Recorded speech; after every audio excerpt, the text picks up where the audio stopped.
one God. Like the old Israel painted lambs brought on their doorpost, I believe that Christ is my true lamb, and his blood's been painted upon me. I believe that the same God of Israel protect me from all evil and sickness of this world, and I will do my best to keep the laws, the statutes, and the commandments. I believe that my Messiah died for my sins. I believe that he raised from the dead, and I believe that he will come again to judge the whole house of Israel. I believe that my God created the heavens, the earth, and everything upon it.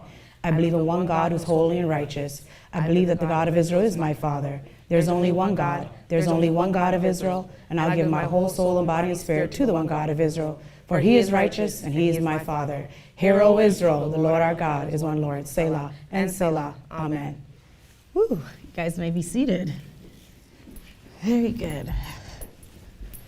Whew. Oh boy, welcome everybody. Welcome. Yes, welcome to another Saturday afternoon of AIJ TV. Here at the Israelite Nation Worldwide Ministries. It's another Saturday afternoon, and I have the wonderful pleasure of being beside, oh my goodness, the most beautiful, talented, powerhouse. I don't even know if I can sit beside you, man. You can. Tamar. I don't know. This is a true honor.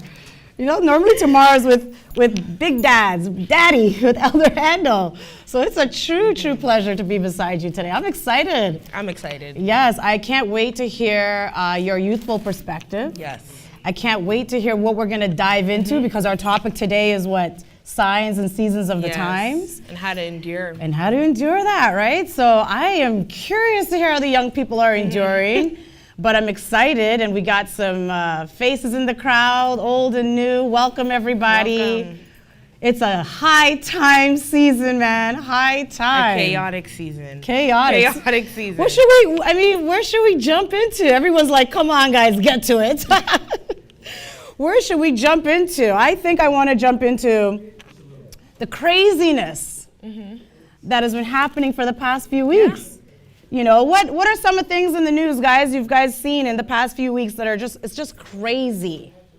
Baltimore Bridge collapse. Baltimore Bridge. Has anyone seen the Baltimore Bridge collapse? And there was so many casualties. It was a huge bridge. I didn't know that there was actual cars on the bridge when it had collapsed. Yeah. There was trucks, cars. Did you see that there's like a strike? I think it's like a hunger strike in Kenya. There was like 390 deaths. I love that you're going there. But even before that, when I saw the Baltimore Bridge collapse, anybody have any thoughts out there about the Baltimore Bridge? Anything come to mind? Pardon? It was what? Hacked. Oh, it was hacked. The power was hacked. For me, I think the first reaction I had with the Baltimore Bridge when I saw it, first of all, they said this happened at 1:30 in the morning a.m. So most people were sleeping, right? I don't know what day of the week, I have no idea. You know, the cargo ship that was headed to Sri Lanka, this cargo ship, if no one doesn't watch the news, if you've been living under the rock, just in case, if you're not looking at social media, it hit the bridge. Yeah. And it took 4 minutes for this bridge to come tumbling down. But before it hit the bridge, what they did was the captain or whoever, they alerted the authorities and said, we have a mayday, our boat has no power. And then it hit the bridge, and it took 4 minutes for that bridge to collapse. So of course, one side of the brain starts to think conspiracy, and of course everybody does. They think it's an act of terror, right? And then for me, my reaction when I heard about it was, oh my gosh, like the new Egypt, America, you know, after being there for so many years, and especially between New York and New Jersey, then you have like the San Francisco Bridge, like you see this all over the TV and in pictures. America is a place of architecture when it comes to bridges and tunnels. Very true. Bridges and tunnels. And every time, like, I would drive over the George Washington Bridge to get to the center, to the branch, New York, New Jersey, shout out. You know, from New York to New Jersey, you have to cross the George Washington Bridge. And all these bridges have names. This was the Scott Bridge, something bridge, right? You have to drive over, but those ones that didn't get to the construction workers that they say were there, who would have thought you would have woke up that day, went to work, or was crossing the bridge. And that's the day and didn't, you didn't make it to the other side. And it took how many, it must have took years, like here in Toronto, How long did the Metro Link start? In Toronto, construction is years upon years. years. I don't think the Metro Links is ever going to be finished at this point. I'm over it. Years upon years. Over it. Years to build. But that bridge took only 4 minutes to collapse and for people to lose their lives. Isn't that something? Crazy. It's crazy. It makes you think about, it makes you reflect on your life, 100%. Think about life, Yeah.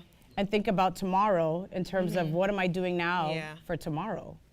What am I doing now with my life? Because as we always say, tomorrow is Not promised. not promised.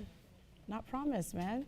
Did that, was deep. so that Yeah, came to me. That was deep. That came to my mind. What did you think when you saw it?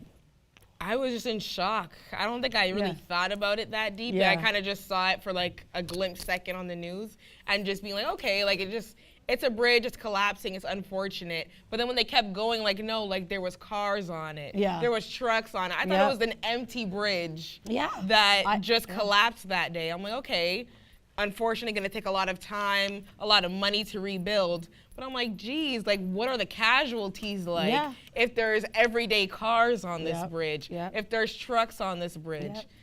Yeah, it was just unfortunate. Very good very point. Shocking. Yeah, because they say about shocking. 11 to 12 million people cross that bridge every year.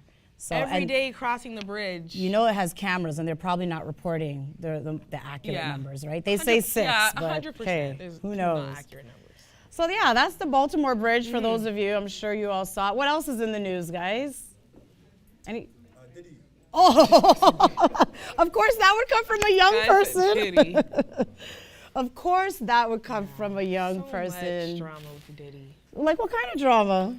Sexual assaults. Oh man. The parties he was hosting, abuse, silencing people, using his power, I guess, to subject others to uncomfortable spaces and environments. Yeah. There's all kind of lawsuits against Diddy. You know what so here's this funny thing. Like at the start of the civil calendar, right? 2024. You remember Cat Williams? Yeah. When he came Yeah, out. yeah, We're gonna do some local news right now before we really dive in. Because, you know, everything works together. You know, Sure does. and I recall Cat Williams talking about, oh my goodness, 2024. And these are supposedly what I would say stay of the tribes, right? When we say stay of the tribes, we're talking about Isaiah 19, we're talking about Jacobites. People like us, we look to these people that should influence, have influence over Jacobites, and people look to them with regard, right? And look at them at high esteem or try to aspire to be like them. And you know, like every corporation, when you have, you know, when you endorse a celebrity, they use celebrities to influence the people. So these are 100%. major influence. So there's nothing, the term influencer is not a new thing. That's scriptural, right? This is the stay of the tribes. We've always had influential people. And the stay of the tribe, when I saw P. Diddy and everything that went down, I first thought about Cat Williams saying like, 2024 is we're about to unleash and the whole truth is about to come out. You're gonna see, watch, right? And I'm watching. I got my popcorn. So when I saw in the news helicopters and just the way that they were parading around both of his homes in LA they just and got Miami, raided recently. got raided, you know, raided because of looking for evidence. Sexual allegations, sex trafficking, you know, everything under the sun. And I thought, you know, I do work in the industry, and you don't really need to work in the industry to know this, but it's always been circulating online about him as a person. You know, if everyone used to watch that show, not the one Power, but with Taraji P. Henson and Terrence Howard, it was very popular. Empire. Empire. Loosely based off of Diddy's story, if you didn't know, I didn't know that. That it was based off Diddy's story. That's the claim, right? So this powerhouse has major influence in the industry. And it was rumored that you would have to engage with illicit acts with him. And rituals to be part of the music industry and to get awards. And to think that he took and this is, now everyone's focused on the now, but I like to look at the unraveling. First, it's like the facts and then perception that's out there, right? And then you had one of his ex-girlfriends, Cassie, who put in the court documents, and that's really that string. Yeah. Right? I would say that's, to me, that's the string. And after that, lawsuit, after the next. She just had to start the fire, and she left it alone, and it went up in flames without her. And you know what happened? It went up without her, but she got paid. She got paid well. She did it right. Like the unraveling, she got her money, and he's still unraveling, and now he's going up in flames. She did what she had to do. More lawsuits upon lawsuits. But the thing here is, my goodness. So now it's been reported that every home that he had, the homes that he had, every room in the house had cameras. And every camera caught whatever happened when he had his parties. Jeez. So what is it, blackmail? What is it, like allegation, like all kinds of things. And this is supposed to be the stay of the tribes. And this is why we don't look to them. This is our influencer. This is why we don't look to the influencers, right? This is why we don't regard them or look to them or treat them as high and mighty. You know, we were talking earlier, I was talking earlier with council, we brought up Sounds of Freedom. And oh my gosh, everybody is a part of this conglomerate of illegal acts with children and homosexuality. And, you know, in the Sounds of Freedom, the person that came to my mind was Oprah. You know, all these big players are now being called out. And I'm bringing all this up because the title again is Signs and Seasons of the Time. For so long, Diddy has gained his wealth and done so much. And it's now you see this unraveling of not just him, but others. The industry. The TD Jakes, you know. We talked about TD Jakes a while ago. Yes, I see Bobby, what do you want to say?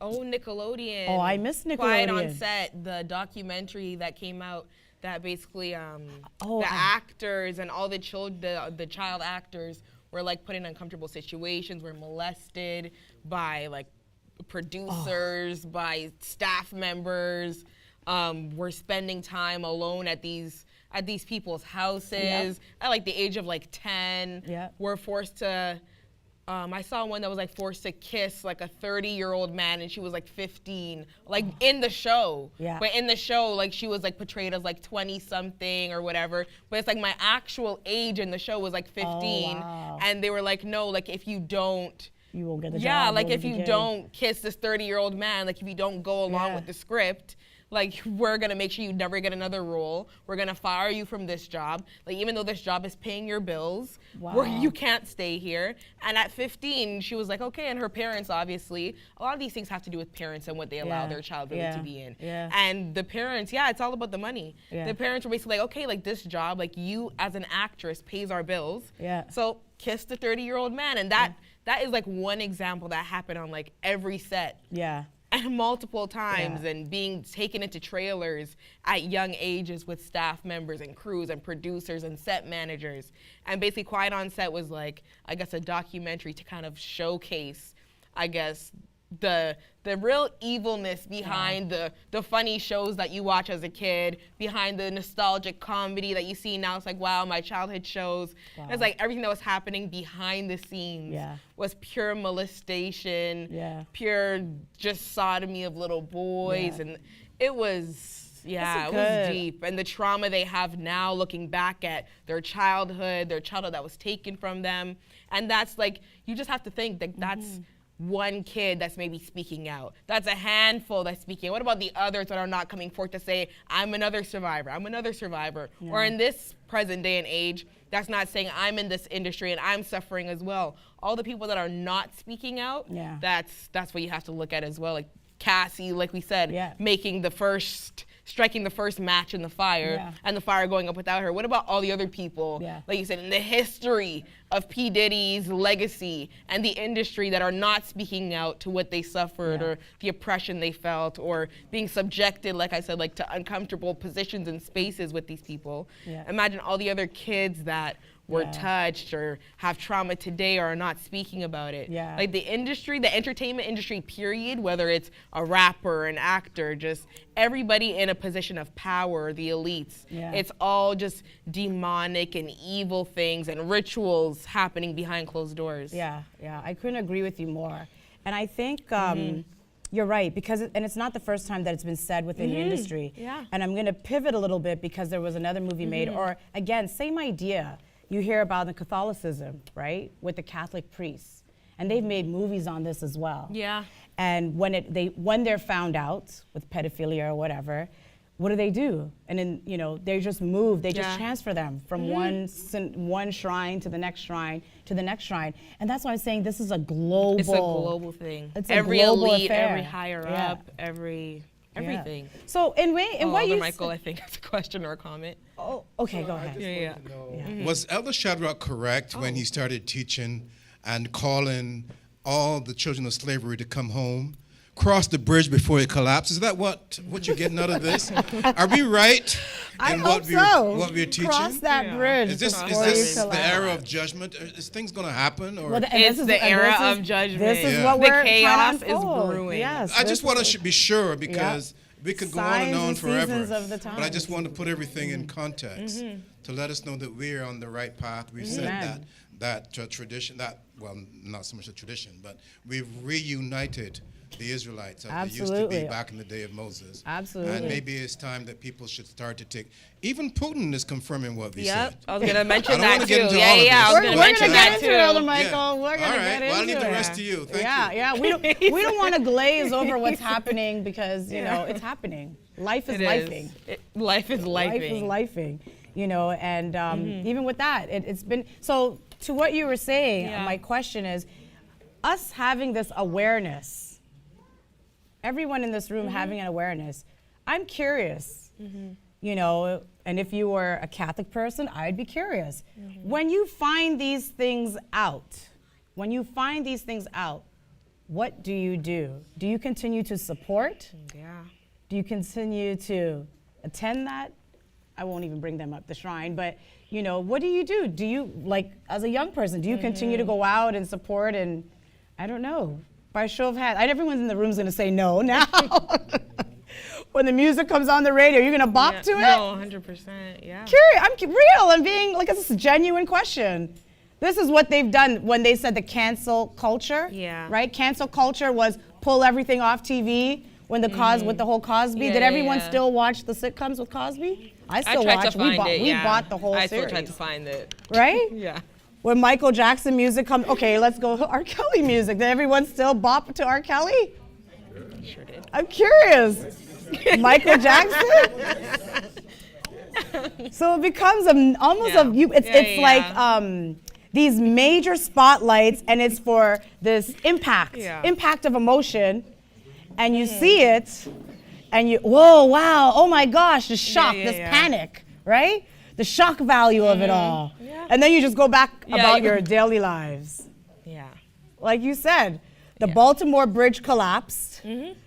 Oh my gosh, it really happened. And I took it that could have been me. I could have died. What if I get in my car today and never make it? You take it on a deeper level. But do we really in our lives today, because now with even Instagram, there's so much shock value. Get them in 6 seconds and 5 seconds, get them. Are we affected by any of it anymore? So if anything we say, does it even have impact? Yeah. I think it does, but I think it's hard for us to do something about it. It's hard for us to partake in cancel culture when they're the ones creating the culture. So it's how are we gonna cancel these people, to say their music or the thing that come on TV when they're the producers of everything, when that's the only music that the radio will play, when that's the only shows that will come up on your TV. Even if I go to channel 34, channel 52, it's on every channel. So when you kind of are the elite and it's starting with them, how are we gonna I don't know, unless we just get off the grid and I don't know, take away our devices, turn off the TV, never turn on the TV, never watch the news. You wanna get off the grid? Who wants to get off the grid with us? Oh. Who's willing to get off the grid? No? You guys wanna get off the grid? I don't know how we I think life was better when we were off the grid. We didn't have inundated with all this trauma, right? Go back gated to community. Then the gate. Oh, your mom is still gated community. The rotary dial. Let's go back to the rotary dial. Get off the grid. Yeah, it's hard to. Yes, we will. We are, Elder Michael. We're getting there. Yeah. So what is coming up though? What is coming up? What do you mean? What is coming up outside? Yeah. What is it, Bobby? I think I saw you doing it with your hands. Pardon? Unite? Okay. What else is coming up in about a week or so? Oh, New Year? Yeah, both. Yes and yes. Yeah. The end of the world. The end of the world as we know it.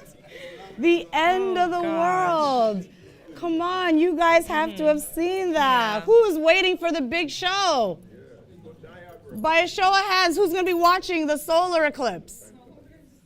Anybody buy their expensive sunglasses? Hello. You'll be so. New moon service. Is it a coincidence that our new moon for the new year, Abib, is on the day of the eclipse? Yeah, we do. Yeah, I heard a few claps. Yeah, absolutely. So I want to read, because Elder Michael's going to keep yelling from the peanut gallery. No, he actually meant we got to teach so we can't go off the grid. Oh, thanks for the clarity there. Thanks for clarifying, because, sometimes I don't know where he's going with it. Yes. Oh, so we can't go. Very good point. Yeah, we have to teach. Because I guess we can't walk to every corner of the earth, and we're not driving to every corner of the earth. We're not flying to every corner of the earth. It's too costly. And who will teach this doctrine if we're off the grid and in the wilderness? True. Like, who's but on the grid, we can reach India, we can reach China, we can reach everywhere. So okay, to your point, if the grid is used that way, fine. If everybody's going to tune in Saturday afternoon at 2 p.m. To Israelite Nation Worldwide Ministries and Friday night at 7:30, then I'm down for being on the grid. Yep. Maybe we're on the grid as a whole, maybe not as individuals, but then what effect would that be? So I kind of wanted to go into this. So I want to talk about the eclipse a little bit because, when I think about the eclipse coming up, for me now, this might be new for you actually, and Ezekiel and Samson and all you young folks out there. But is this like the first end of the world moment for you? No. It's not? I've heard a few end of the world moments. You've lived through a few end of the world? When was the one before this? I have but I've heard it a few times. 2012? Yeah. You guys would consider? There was a few times they were preaching end of the world. Yeah. Okay, for me it was 2000. That was my first of the end of the world moment. I thought it was going to be the end of the world. Y2K was going to happen. And everybody was, even though my friends and everybody in the neighborhood was preparing, I didn't prepare. I didn't buy water. I didn't buy anything. I was like, well, let's see what happens tomorrow. 2000. So I'm sure most of the adults believe 2000 was the end of the world, right? The young people are saying 2012. There was a few times that I remember. What's with 2012? I know what it is, but I want to hear you say it. There it is. I just want to hear you say it to make sure it's true, that you guys really know. That the Mayans, they said that the 2012 was actually the end of the world again. That their calendar went up to then, and that was the end of times or something like that, right? For me, I used to travel to get to, at one point the nation moved to Newark, New Jersey, always traveling. Yeah. I like being, seeing what's out there. And I would take the subway. And I think I've shared this story before. But boy, it was a joy to take public transportation. When I would exit the train, the path, NJ path, and I would get off onto the steps and wait for Elder Tony to come and get me so we can go, I would always see these group of people, and I believe they were Jehovah's Witnesses, with a big cardboard sign, brown, like real cardboard, not poster board. Big brown cardboard sign that said, end of the world, June 22nd, 2017 or 2014. And I would be like, wow, the world is ending in like a month. And they know. They know. What do they know that I don't know? And because I'm always running late, I didn't have time to really engage with them. But I would go every week after week, looking at them in the sign, and then lo and behold, June 21st would come. And I'm going to go ask them, so what happened? Right. Like, nothing. But they're nowhere to be found. Because it didn't happen. Shame. Something happened to them. No, they're nowhere to be found. His world ended. Maybe his world ended. So then here you have now the Abib season coming up. Woo! Our real New Year season. The real New Year season coming up. The world is beginning in this new year. This is our New Year season. Yeah. Let's dig into our culture a little bit here, okay? Let's show off with our culture a little bit and why the world has gone astray. Our New Year, we've said it so many times here before, and we're going to keep on saying it till those get tired of it. And we'll just keep on saying it because Elder Michael said from the peanut gallery, we got to teach. So we're going to keep on teaching. Yes. January 1 is the civil New Year. The Romans got control of the world. Right now, who runs the world? Satan. Okay, that's real deep. Okay, if we go by country, who runs the world? It could be up for debate too, but who runs the world right now? The U.S. U.S., right? United States of America. The red and the blue stripes, right? The New Egypt, as we would say. We call them the New Egypt because they stole everything from Egypt, literally and figuratively, and brought it to America and tried to emulate old Egypt because they recognized the empire that old Egypt used to be, the ancients of times and how great they were and how far they spread and their power. So they tried to take everything that happened in that time and bring it to the new America. And now that's the New Egypt because now you see they've used it well and it's prophesied they run the world. Prior to that, you had the Romans, and Romans occupied our land. And I'm going down here because I see some new faces in the crowd, right? So you guys can chime in whenever you want. Roman occupation. And then there was a time that the whole world celebrated New Year around March 25th. Big deal. It was a big deal. And if you think about it, what day is the first day of spring in in the Western world anyway? I have no idea. When's the first day of spring? March 20, March 21st? 21st? March 21st. First day of spring. What's happening when you look with your eyes around that time? Everything's blooming. Everything is blooming. Everything's coming alive. Everything's new and fresh. Aren't my people smart? Isn't my God greater, the God of Abraham, the God of Isaac, and the God of Jacob? And isn't those that want to fool the very elect always trying to keep us separated from our God? Light bulb. Let's trick them and let them think their new year is in darkness. Is in darkness. In the dark times. In the dark times. Oh, what happens in the dark times? Everything dark. Tamar says everything dark. Everything is dead. Nothing is growing. You are out there December 31st, enjoying the winter solstice, celebrating, partying,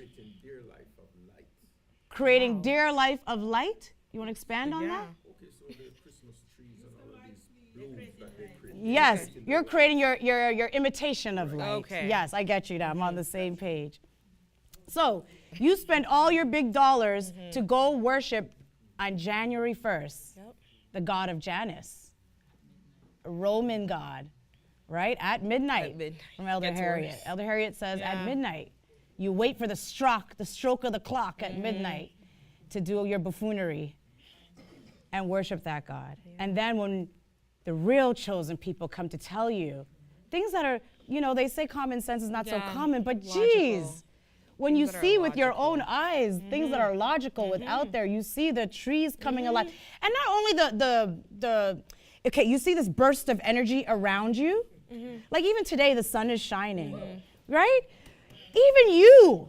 They say people commit suicide so much in the dark season. But when you get light on you, when the sunlight is hitting you, you feel rejuvenated. Yeah. When you see things brand new, our people, we love things brand new. We love a shiny new white sneaker, don't we? We love shiny gold. We love getting a new piece of gold jewelry. I think we do. Right?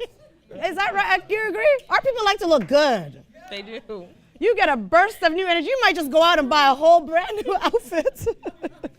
It impacts your mood, your vibe, that is us as a people. But here you have now the solar eclipse. What I like about our God is everything is structured and orderly. So I'm going to read it because I said I was, right? Okay, let's go there.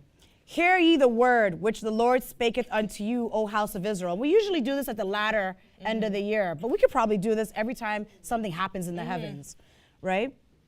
Hear Israel, the Lord speaks to you. Thus saith the Lord, learn not the way of the heathen. Very good. You guys are smart. Pardon? Oh, there's some people that want to go to the microphone. Oh my goodness. Sorry, I'm getting carried away here. And they're fighting for the microphone. Oh, they're fighting for the microphone. Absolutely. Go ahead and fight. No, just Jeremiah 10. Oh, come on. You guys should know from the first line. Go ahead, Elder Sophie. Just what you guys were saying. So hopefully it makes sense what's in my head.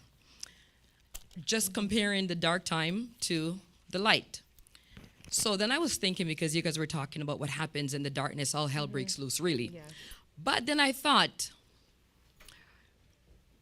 because it's so dark, there has to be a great deceiver. And the great deceiver is the light of lights. It's the colors. Yeah. If you think about a moth, it doesn't really fly around, like it flies around in the dark, but once it sees light, that's where you see it. And it stays there and it flies around. So I'm thinking when it comes to the dark times, that is also why you should not be deceived, because all the lights, all the pretty things, it has to shine because it's so dark at that time, where when you get to the spring, it's a natural light. Natural light compares to the man-made light is what came to mind when you guys were speaking about it. Their imitation of the light. All the lights, all the blings, all the blings, the reindeers. Is in that light, in that dark time, for us to be gravitating towards it. And our people gravitate towards it because we're like moth. We just, to the flame, that's where we're going to go. So that's why I think all those lights also had to be created. Yeah, very good point, Elder Sophie. You're on the same wave as Andrew, who mentioned that earlier. Imitation. That imitation, right? You got to create it.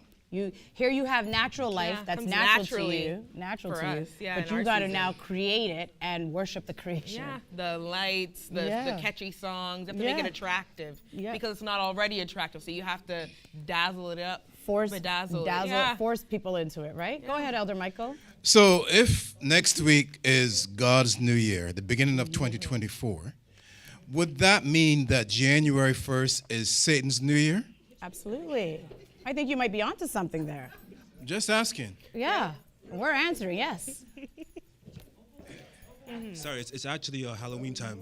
October 31st, that's the Devil's New Year. Halloween, All Hallows Holy Night. No, there's only anything that is anti.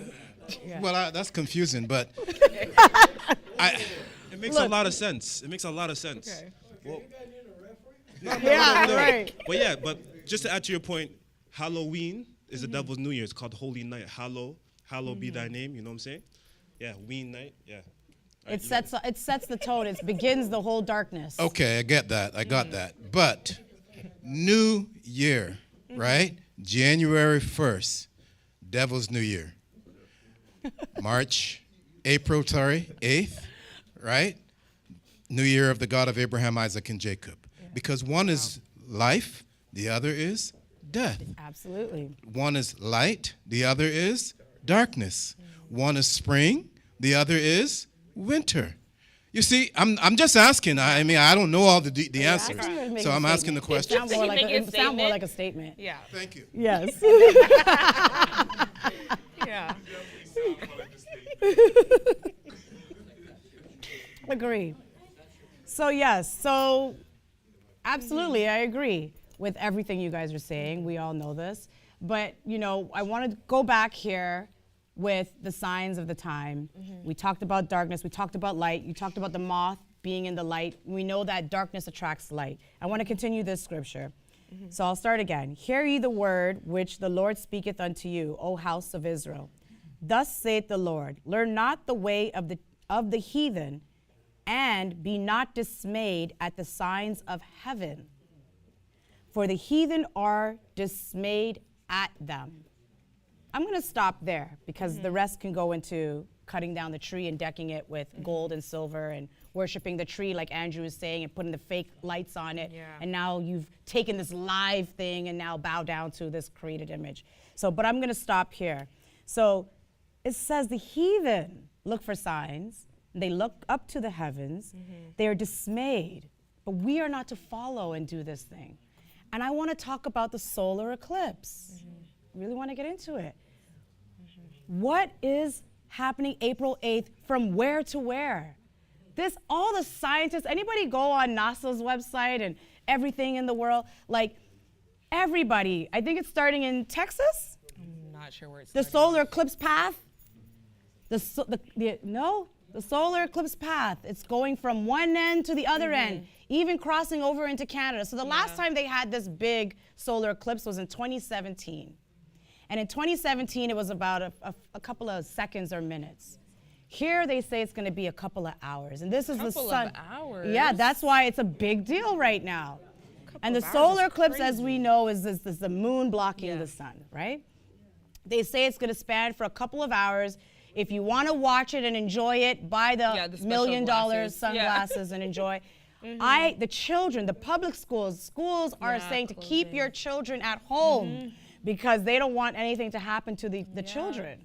We will be here keeping the New Year's and people are like service. booking up hotels. And that's what I want to get into. Yeah. So the hotels are booked up. The hotels. A year ago, you could book a hotel at Niagara Falls for $100. In fact, a family actually did this. That's how much people are dismayed and ooh and ah at the wonders of heaven.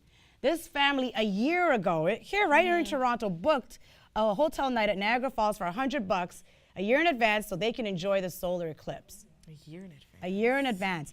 Niagara Falls got wind of, we're late on this solar eclipse news. We're gonna cancel your reservation. And now the prices are being jacked up to $1,000, almost some places even $3,000.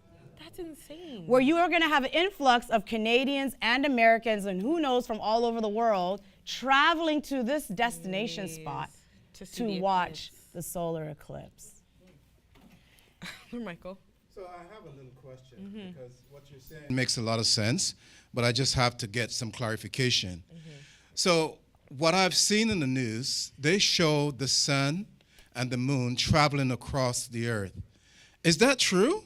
I thought the earth is the one that's moving and the sun and the moon stationary. How is it that the sun and the moon are moving and the earth is fixed? Very good question. We'll put it to the scientists. I'm not a scientist, so I'm not answering that one. But the earth is fixed, but they say it's traveling. They say it's traveling, but the earth is fixed. Either way, our focus is that they say eclipse is happening. What I want to zero in on, okay, first of all, who thinks that's, as some people are saying, it's the end of times, it's the end of the world? Elder Andrew said it was the end of the world. Anybody else? Show of hands? No? I only see one hand. Some people think we're in the end of times. We're kind of in the end of times. Show of hands? You guys think we're not in the end of times at all? Auntie Shernette said a good point. It's the beginning. Beginning of the end of times, Tamar? Not the end of times. It's the beginning of the beginning of I don't know, redemption. Okay. It's only something starting is now. there. My mom, growing up as a teenager, my mom would always say, whenever something crazy happened in the world, she would always say, "Gotta come for him, world." And boy, oh boy, she's not wrong. As I get older, I'm like, oh yeah. Gotta come for him, world. Oh boy, so let's jump into some scripture, I guess. Let's talk about this, because I also, so, like I said, Council and I, we do talk, and I don't know, those of you that do look at the signs of heaven and see things, the God that we serve, Abraham, Isaac, and Jacob, is such an orderly God. Psalms 19 says, the heavens declare the glory of God. How do they show their own glory? This eclipse is so special, or when eclipse happens, they're so special because the earth, the moon, the sun are supposedly in the right space at the right time to have this eclipse. This is not a first for us. There have been many Feast of Tabernacle seasons, many Passover seasons where we've had supermoons, different kinds of moon, that kind of moon, because the heavens and the glory has to be to the one that created it all. We don't look to it and be like, oh, wow, let's worship the moon. But we look and say, wow, even the plant that grows in the springtime to open up and blossom, that flower that opens up to blossom is giving glory to the God of 100%. Abraham, Isaac, and Jacob. Because in its set time, in its appropriate season, it's saying, here I am anew. 100%. That's why he's saying, like, the heathen are going to worship these items. They're going to say, wow, let's worship this flower. Wow, everybody's paying $3,000 just for the eclipse. But now that we know and we have understanding, we're looking at the creator of these things. They declare the glory of the true and living God, the God of Abraham, Isaac, and Jacob. So it's good that you even pointed out that identification For as the heathen, they're dismayed at the signs. Yeah. Wow, ooh and ah, let's worship this, let's bow down to this. But we know this is declaring the glory of the true and living God, the God that we serve, the God of Abraham, Isaac, and Jacob. Like, a round of applause for him. Absolutely, always. Yeah. And before you go, Elder Sophie, before you go, just to say, so we're here now, we're looking at this, but Egyptians have all, they worship the sun god. For them, an eclipse was looked upon as a negative. I didn't know that. For them, it was a negative because they feel that things failed. How can anything happen in darkness? How can you take away the light? Nothing's gonna happen. For them, it was a negative. So you see how things flip now? We're here in 2024 where we're ooh and ah, and when people back then didn't. Yeah. So go ahead, Elder Sophie. Just a story. So I wasn't really following the Eclipse stuff. I really wasn't. How can you not? It's everywhere. You turn on the TV, it's there. You turn on the radio, they're talking about it. But the everywhere. TV could be on, but you're not really watching it. It's watching you. But, so I was at work, and my company's maybe about 800 employees. So we're online. And then I see a question pops up. This is when it made me start looking at it.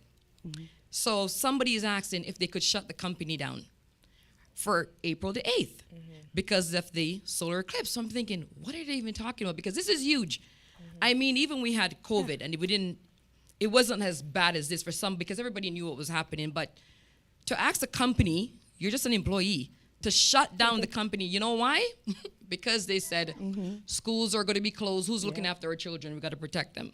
This is going to be closed. This is going to be closed. And if they don't give us this day off, could they give us extra time where we work from home? So I'm listening. I'm thinking, okay, what's going to be this answer? Because you're asking the company for a big thing and you're just an employee. Yeah. So then the company came back with, no, we have given you working from home days already. We have given you sick days. We have given you vacation days. Use one of those days. But I'm thinking in my head, that's what made me start thinking, like, this is really big because nobody's ever asked this type of question when the world did shut down. But for this, and they only asked for that one day. Yeah. That for me was huge. Just one day you asking for that they shut the company down. That's when I knew it was something big because I wasn't following it before until then. Yeah. Go ahead, Elder Lindo. Hi, guys.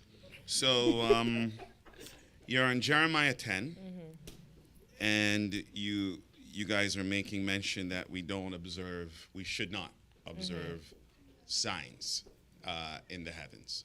So worship them. Well, yeah. Worship. Yeah. We're okay. All right, good. So I just want you guys I want to throw this out there. In Genesis 1, 14, and God said, let there be lights in the firmament of the heaven to divide day from night, and let them be for signs and for seasons, to your lesson topic, and for days and for years. So yes, I agree, we don't worship the host of heaven, but when it comes down to things that appear in the heavens, my opinion is that we look at it with the lens of understanding, right? Because when the Christ went through, what the last day should be, he said, and when you shall see this, and when you shall see that, and when you shall see this, and when you shall see that. Yeah. So eclipse, and I'm going to throw it out there. Eclipse they're not rare. They're not uncommon. Okay? Solar eclipse, they're not uncommon. They happen a couple times a year, even. They happen, but not to this degree. Correct. Because the next one to this degree is not till 2045. Exactly. Right. So this one that's happening on April the 8th, we are not, only Elder Castrilli believes is the end of the world. But the large majority of us don't believe is the end of the world. But check this out. The knowledge of Israel has been at a level that it's never been in probably, and I'm probably stealing your lesson, but that's okay, in thousands of years. There are people that are not the children of Jacob that are also questioning, the real identity of the people of Israel. there are people from all over the world that is starting to be like, hey, is something off here? Yeah. To Elder Michael's point, Putin, who, I mean, now it says it's fake news, but when it first came out, it wasn't fake news, but they've removed it all from the internet, that talked about Jesus being black. And then you look at this total solar eclipse is happening. You have people from all over the world coming in. That's right. You have National Guards on alert all over in every country. That's right. So then, for us, my question back to you guys: number one, do you guys believe it's the end of the world? Okay. Number two, should we as Israelites be preparing, whether it be food supply, water supply? How should we approach this season is my question. Yes, very good question. Our whole lesson. Thank you, Elder Andel. So we're going to answer that as we are. We're just chopping it up. What I want to say is this, right? Our modern time is under ancient curses. Our modern time has been under ancient curses. To your point about Genesis, of course, we use what's given to us because we have the knowledge. When we have a new moon, we know when it's a new moon. What I love to marvel in about talking about my history, it's so long ago now, but again, I always would bring up the almanac because that's what I was raised on in my household. Wasn't a calendar, but the almanac. That's how it was said too, almanac. Doreen, put up the almanac. And I would be like, what is that? Almanac, and we would get it from the bank because it was free. Or the Chinese restaurants. The Chinese restaurants. And we would put it up. And it would list even the new moons and all of this in there. Because what I love when I read my history is that our people were farmers. This is not new. We've spoken about this so many times. And they knew how to tell the seasons and farm and get crops and food so we wouldn't be in famine or starvation by looking at the new moon and understanding when there's a new moon. Us being who we are as Israel, understand also the purpose of the new moon in our daily lives and how to worship our God. He says the seventh day is Sabbath. So after the new moon that you cannot see, by the way, you count 7 days and there you have the Sabbath. And what I love about our culture is that there are no days to it. It doesn't say, like how we have Monday, Tuesday, Wednesday. It's all numbers. So you can keep track and hopefully you know how to count. So you can, on the 21st day, on the 14th of Eve, on this, on that, on the 10th day, this is what you do. These are my instructions to you. So you can see if you're, I was gonna say blind as a bat, but that doesn't really help, does it? When you don't see the new moon, rather, you know it's a new moon and you can begin to count so that you can know how to live your life as an Israelite. It's true. Right? So I hope that helps, Elder Andel, for the first part. I forget the second part of your question already. He was saying, one, do we think it's the end of times? Oh, do I think it's the end of times? Oh, that's the famous, $1 million question. That's the famous, for me, okay, I'm gonna answer it personally, but I'm gonna let you go first. I don't think it's the end of times, because I think there's still a lot more for us to do on earth. I feel like, I don't know, we're just gonna see a lot more. I just feel like we don't go out like this. I don't think, I love it. We were talking about it recently, I don't see our end of times being the eclipse and then it's just done. I think there's a lot more that needs to be done on earth. There's a lot more that needs to come up. Everyone needs to recognize us as, the God of Israel's true people. There's a lot that we still have to do. There's a lot more places we still need to teach. So I don't think it's the end of times, whether people should still prepare and we think people should get their canned goods. I think it's always good to be wise because, like we said, it's not common, but in a way it's unique. I mean, it's common because there's an eclipse that happens all the time, but this one is unique. So to say that nothing will come of this, to say that it'll just happen and then, business as usual, we don't know.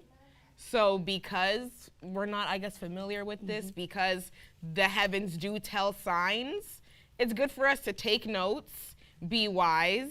And if we need to be getting canned goods, I say, yeah, buckle down, get your camper ready, whether you need to use it or not. The survival bunker? Yeah, the survival bunkers. And you do what you have to do and be wise and have the understanding. You know what? I could go on. We need to get to some scripture, but boy, this topic is juicy for me. I'm sorry. Because, you know, there are people out there, the Gentiles, they look up at these things and they get dismayed at them. Yeah. I don't know what rabbit holes you guys like to go down. I like to go down a lot of different rabbit holes, honestly. There are people, people out there that will spend hundreds of thousands of dollars to build bunkers, survival bunkers. What was that movie that came on Netflix the other day? That they built like the survival bunker, and that the world is ending, and that they have this special house way underground. Yeah, you guys just watched it, and the way the new plagues. Anyways, I'm going off a tangent because that's underground. Yeah, that's a whole. That's a new way of doing plagues with the sound and all that. Anyways, let me not get off track here. But building bunkers underground, you know, and putting storehouses, water, food, canned goods, because they think the world is really ending. To your question. Hey man, I think we are seeing a lot. 400 years has been marked for us. I think the unraveling is happening. I think things are beginning to happen, and we have the knowledge and wisdom. This is now our time, and this is our whole lesson, really. We even haven't touched the scripture, to really prepare and stay the course. And what I was really saying here was our modern time is under ancient curses. To the point about the knowledge, I had such joy. I don't know if, and I know we're doing a lot of plugs today, shameless plugs, whatever, but I have to bring it out because we all live in this world. We're not of it, but we're in it. And you can see it because the last time I checked, I don't think anyone's a millionaire. We can't make our movies yet, right? Yet. We can't make except for Priest Tyrone. No. We can't, so we need to get on our movie then. You know, I had a real joy, if anyone by a show of hands watched the Book of Clarence. I really enjoyed it. Sorry, Elder Freddie, I'm going to just make this point. Before going into it, there was everyone, some counsel said some things I saw online, people digging it out, and I don't like to make a statement until I actually view things, you know, that's me. Until I see it, then I can give a credible statement from my own perspective. So I watched it, and who by show of hands saw it again? I haven't watched it. All the young people, thanks, and a few older. My goodness, guys, where's everybody? I just saw the trailer. You gotta stay in tune, man. This is a big deal, the Book of Clarence. And did you guys like it? No. Okay. Danielle's like, absolutely not. Okay, that's the space I'm living in. I enjoyed this movie so much because those who have eyes, I always say this. No one told you that Jesus was white. What did they do? No one told you that Jesus was white. They just showed you a picture. Showed you a picture, the imagery. When I watched this movie, they did not say they were black. But everything in this movie characterized that these people were the Israelites. I'm sorry. Every time they approached someone, peace be unto you, peace unto you, peace be unto you. I was like, wait a minute. Somebody knows something in this movie. Right. Somebody knows something about my people. Peace be unto you. And I shared this with counsel. One of my favorite scenes in the movie, I have to say this, man, was seeing the men, the apostles, the 12 apostles in the movie. First of all, they were statuesque. They weren't wimpy little guys. They were all statuesque and walked around with their chest out. I don't know why guys do that, but they walked around with their chest out. And they looked like men. They weren't effeminate. They were men. And they spoke with authority. And my favorite scene in this movie, out of all the scenes, was when they got together and they made a joke, and all of them were laughing hysterically. Just because the person, the hero of the movie or protagonist of the movie comes up and says, hey, I want to be an apostle. And all the apostles just start laughing. Ha, ha, ha, ha, ha. And it just brought me to now, seeing our men get together and having a good belly laugh. And it humanized the apostles to be like, these were real people that laughed and cried and went through things, you know? But normally we see our men being gangsters, murderers, this, but they showed them as the apostles, Christ's chosen. And they humanized them and showed them in a positive way that they enjoy a good laugh. How beautiful is that? Go ahead, Elder Freddie. I was just enjoying everything. I just wanted to go back to a little bit of what you're talking about, what they're calling the solar eclipse. Yeah. And again, back in 2017, if we notice the time of when it took place. So 2017, we all know what happened in 2019. So you're looking at both instances. You're looking at before the 400 years closed and then after the 400 years Very nice observation. open. Yeah. And what most people don't recognize, and the same thing back then in 2017 that they didn't recognize, is that both of those days, is our new moon. We're not talking about solar eclipse. Yeah. We're recognizing the fact that these are new moon days. Yeah. And without the new moon days, you don't know when Sabbath is. Absolutely. And so that is, for me, Yeah. that's the most important thing, is that it's new moon, the beginning of our new year, and then 7 days later is the Sabbath day. Amen. So Yes. we don't worry or concern ourselves about end of the world. No. But I do know that the wisest man that I know, he once said, hope for the best, Yes. prepare for the worst. Yes. Or is it prepare for the worst, hope for the best, and let the God of Israel do the rest. Thank you, Elder Shadrach. So, Is that wise man Elder Shadrach? yes, right he there? is. Oh, just wanted to make so sure. you don't have to Okay, worry yes. about, digging a bunker. Yes. Well, you have to prepare. You have to Yes. prepare. You gotta have extra water. You gotta have extra toilet paper, regardless, Extra toilet because you're paper. always supposed That's to be valid. prepared, Yeah. right? We're always supposed to So be that, prepared. and this is what we're talking about, And right? that's what we're talking about. This is what we're Thank talking you. about. The Gentiles in Jeremiah 10, they look to these things, they get dismayed, and they go on a crazy spiraling downward of things and spend money, and then they try to loop you into that. But we as Israel and Israelites and as a family know better than that. We already know that the God of Abraham, Isaac, and Jacob, but the Christ said that when he comes, no man knoweth the hour. Yeah. And we're going to get into that, right?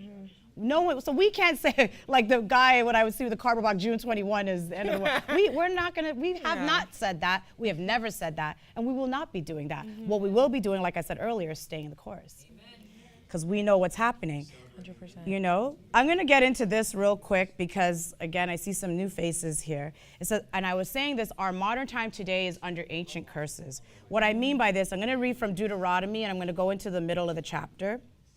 And I'm going to read Deuteronomy chapter 31. And you can keep yours there. I'll just read it because it's not going far. And verse 16. And the Lord said unto Moses, behold, thou shalt sleep with thy fathers. So we all know what Moses has done.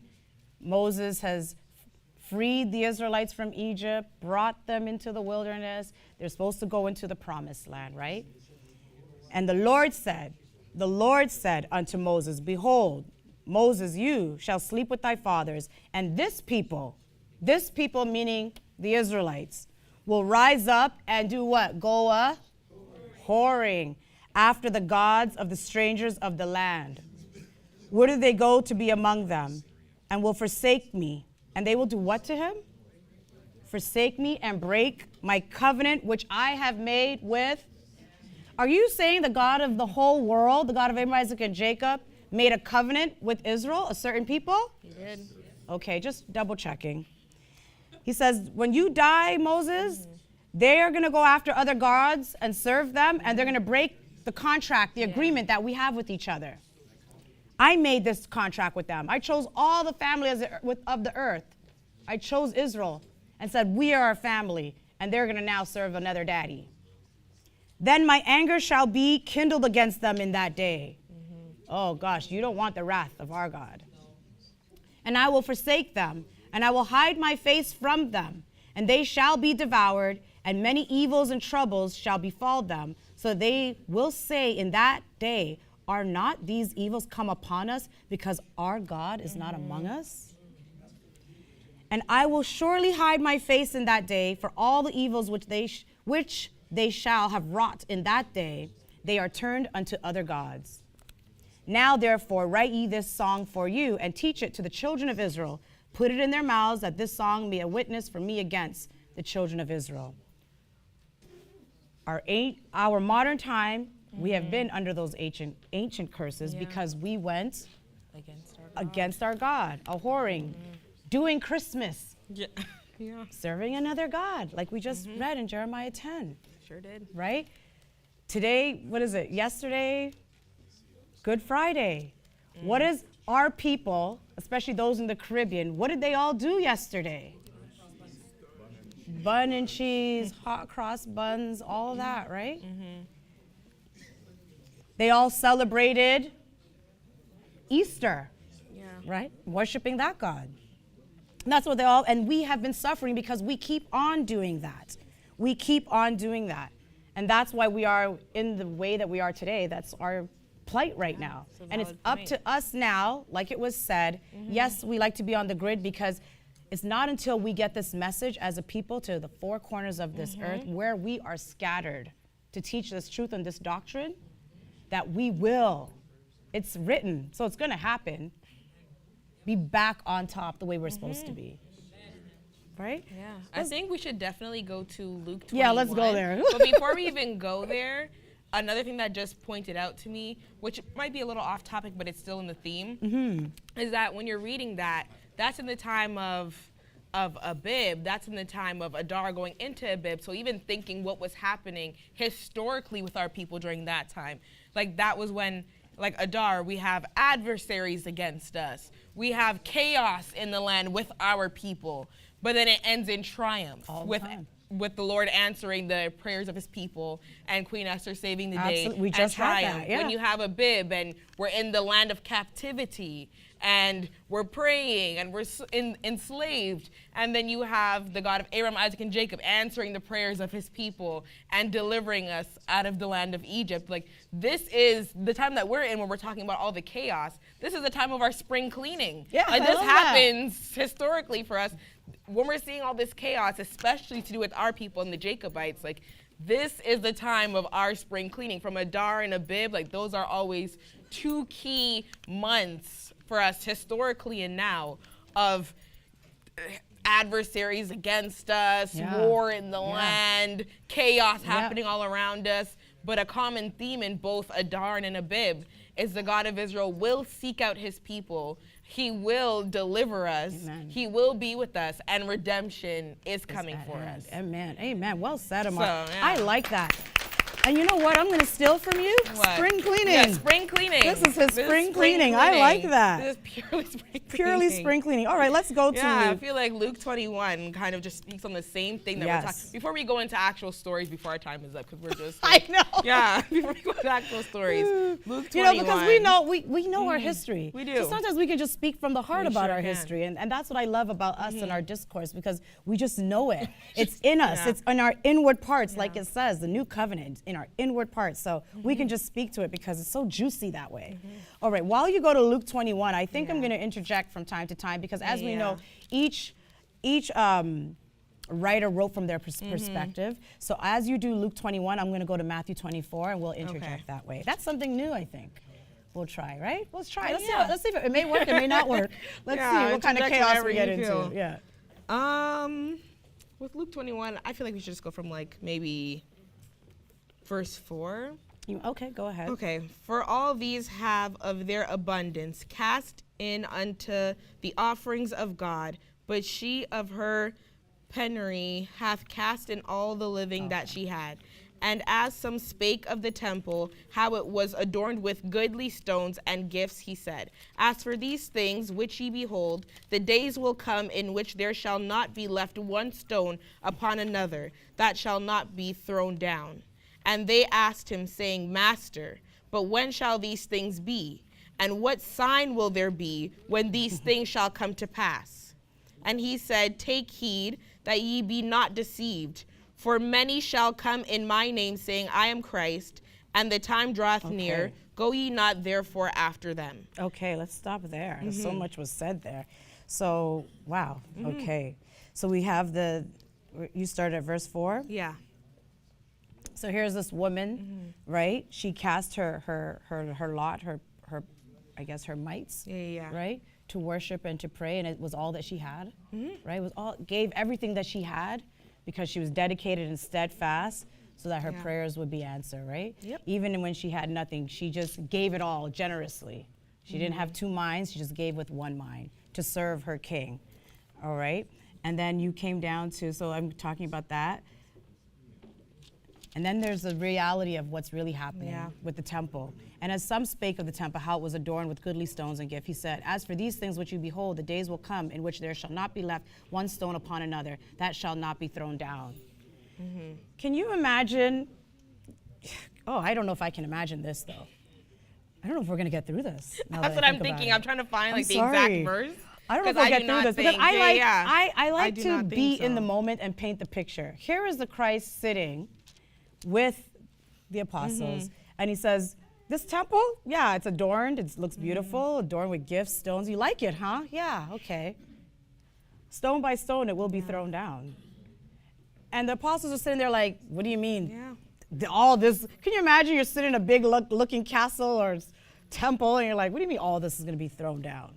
What do you mean? When is like a real conversation, what do you mean this is going to be thrown down? When is that going to happen? How dare you? When is that going to happen? And we know it happened.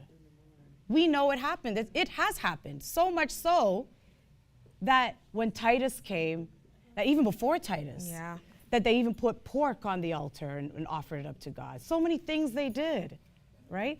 So the last thing that happened was with Titus in 70 AD. He got rid of the temple, sold it, took the profits of that, built the Colosseum in Italy.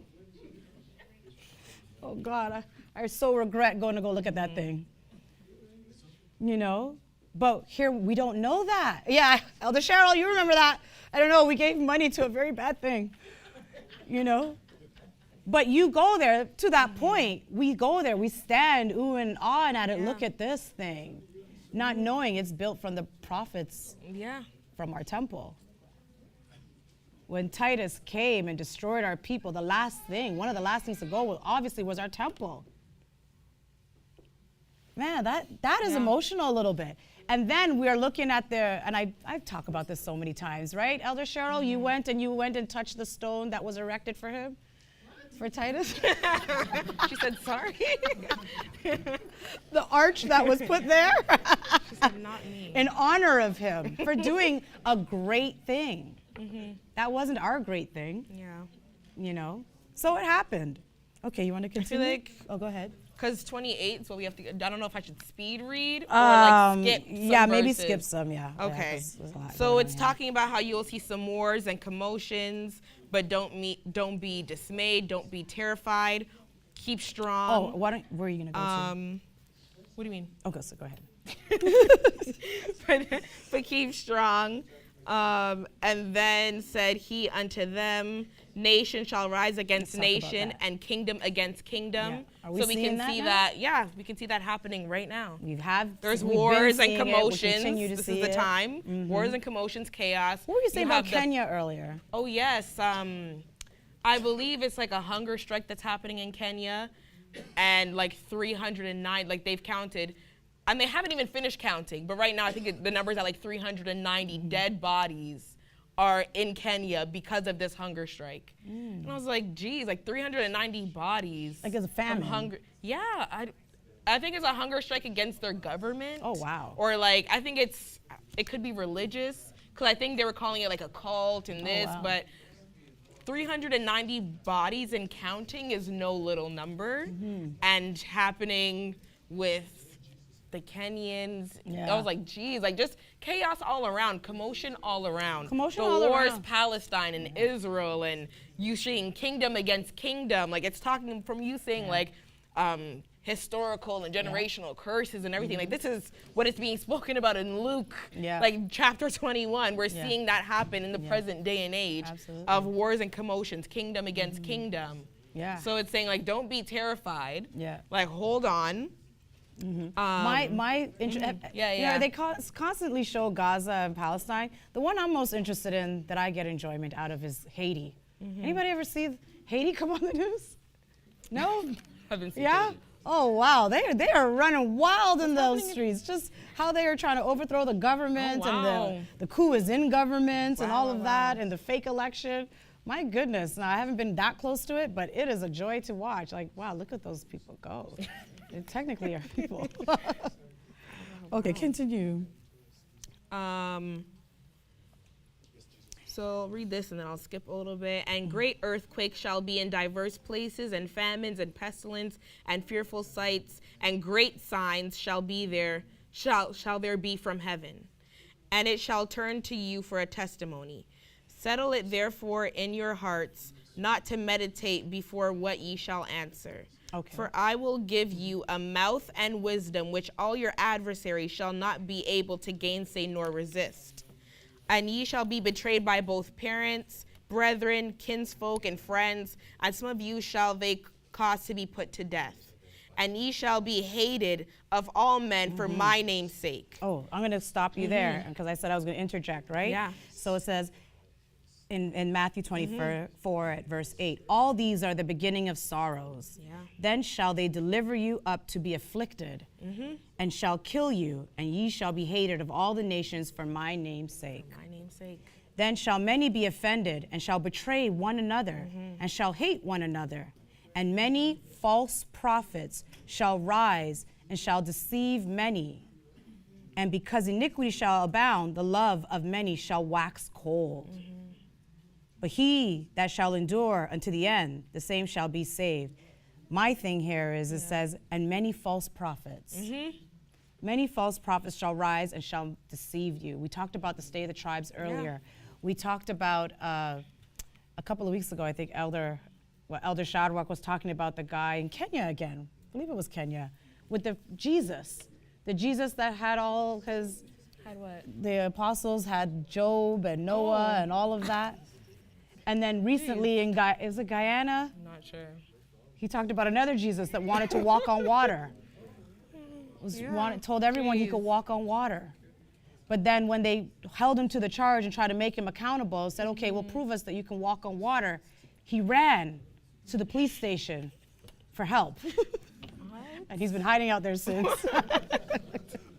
Hold these people accountable. Yeah. And like you even said, like, even in these shrines, these false prophets, even when you go to these churches and you see these black pastors and they know they spoke to God last night and they know how to save you and they know what to tell you. There's false prophets everywhere. So that's what we can see, like in this present day and age, everything that we're reading in these scriptures, we can see in the chaos today. Absolutely. I mean, you talked about the shrines with all the pastors. We talked about T.D. Jakes and his love affair with P. Diddy. We talked, all of them, Yeah. It's happening. It's happening. It's happening. These false prophets. These false, Yeah. and it says, but he that shall endure unto the end, the same shall be saved. And this gospel of the kingdom shall be preached in all the world for a witness unto the nations. Then shall the end come. Go ahead. Yeah, in your patience possess. I guess I should elaborate but there. I mean, we kind of did. Maybe you should, elaborate. We kind of did earlier. We talked about this. It's not until this doctrine gets everywhere. We all have a job to do. And thank goodness for the World Wide Web. Like I said, we all can't just jump in the car, ride a horse, or take a flight. It gets costly and expensive. But we got to spread this word. And thankfully, we can do this over the internet.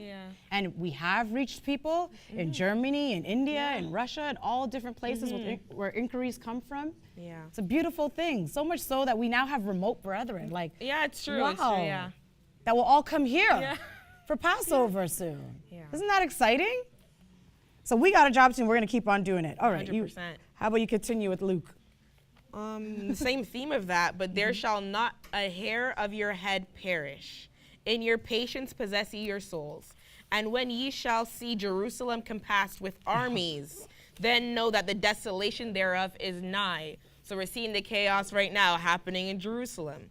Then let them which are in Judea flee to the mountains, and let them which are in the midst of it depart out, and let not them that are in the countries enter thereinto. For these be the days of vengeance, that all things which are written may be fulfilled. But woe unto them that are with child, and to them that give suck in those days, for there shall be great distress in the land, and wrath upon this people. So we're seeing the wars today. We're seeing what's happening in Jerusalem. We're seeing people with their babies and their kids fleeing the land. We're seeing deaths and casualties. We're seeing the wars and commotions and the chaos.